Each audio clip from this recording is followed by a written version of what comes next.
Selamat pagi.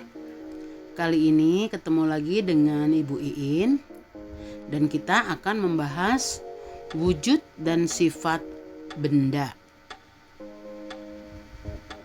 Benda sering juga disebut dengan zat dan sering juga disebut dengan materi. Maka arti dari benda atau zat adalah sesuatu yang menempati suatu ruang yang memiliki massa atau berat. Mengapa kita harus mengetahui sifat-sifat benda? Tentu supaya kita tahu bagaimana memperlakukan benda-benda tersebut. Wujud benda. Ada 3 wujud benda. Yang pertama, benda padat, benda cair, dan benda gas, atau sering juga disebut dengan zat padat, zat cair, dan gas. Kita bahas definisinya ya.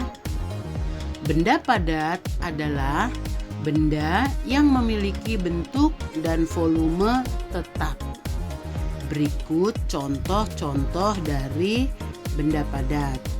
Tetapi masih banyak contoh benda padat yang lain ya.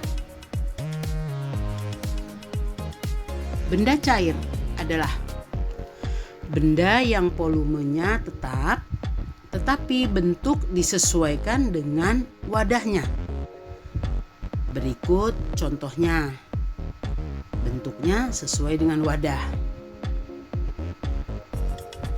Benda gas adalah benda yang volume dan bentuk disesuaikan dengan wadahnya. Berikut contohnya, dan ini pasti sudah benar-benar kamu kenal.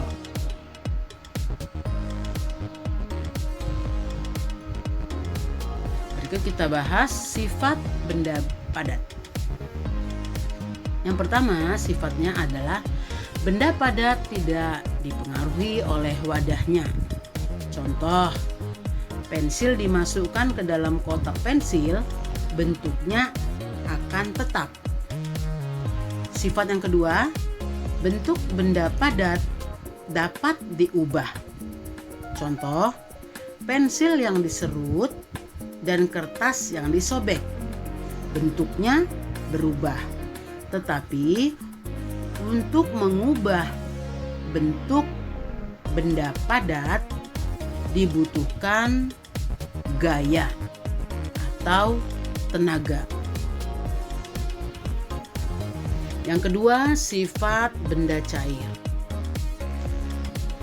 Ada beberapa sifat benda cair. Yang pertama, mengikuti bentuk wadahnya. Contoh, jika air dimasukkan dalam botol, bentuknya seperti botol. Jika air dimasukkan ke dalam gelas, bentuknya akan seperti gelas. Jadi benar ini air itu mengikuti bentuk wadahnya. Sifat yang kedua, permukaan benda cair selalu datar. Contohnya, air dimasukkan ke dalam wadah, kemudian wadah dimiringkan, maka permukaannya akan tetap datar. Sifat yang ketiga, benda cair mencari tempat yang lebih rendah. Contoh, air di selokan dapat mengalir ke tempat yang lebih rendah. Sifat yang keempat, benda cair bergerak melalui celah. Contohnya, jika lantai yang berair, bila diletakkan lap di sana, maka lantai akan kering.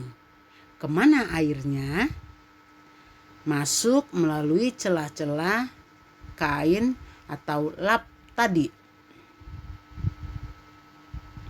Sifat yang kelima, benda cair menekan ke segala arah.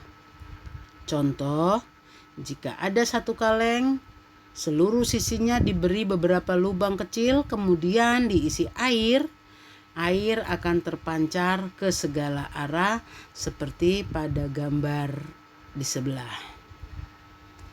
Oke, jelas ya? Itu paparan tentang wujud benda dan sifat dari benda tadi.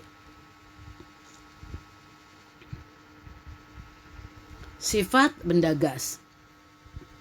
Yang pertama, benda gas mengisi seluruh ruangan yang ditempatinya. Contoh, setiap kita meniup balon, maka udara akan merata memenuhi seluruh balon, sehingga bentuknya sesuai dengan balon tersebut. Sifat yang kedua, benda gas menekan ke segala arah. Coba ditiup satu plastik. Plastik tersebut akan terisi gas dan gas tersebut akan menekan ke segala sisi plastik. Sifat yang ketiga, benda gas terdapat di segala tempat. Contohnya, udara adalah gas. Di mana kita berada, kita dapat menghirup gas. Bahkan gelas kosong sekalipun tetap berisi dengan gas. Oke, itu paparan dari Ibu. Nah, di sini sekarang untuk menguji apa yang sudah kamu pahami, yang sudah kamu ketahui, ada 4 gambar. Tugas kamu, coba ceritakan bagaimana sifat benda dari gambar berikut ini. Boleh kembali diulang paparan yang sudah Ibu berikan tadi supaya lebih jelas ya. Nah, demikian pertemuan kita hari ini. Terima kasih dan semoga bermanfaat. Kita akan bertemu kembali pada pokok bahasan wujud dan sifat benda bagian kedua.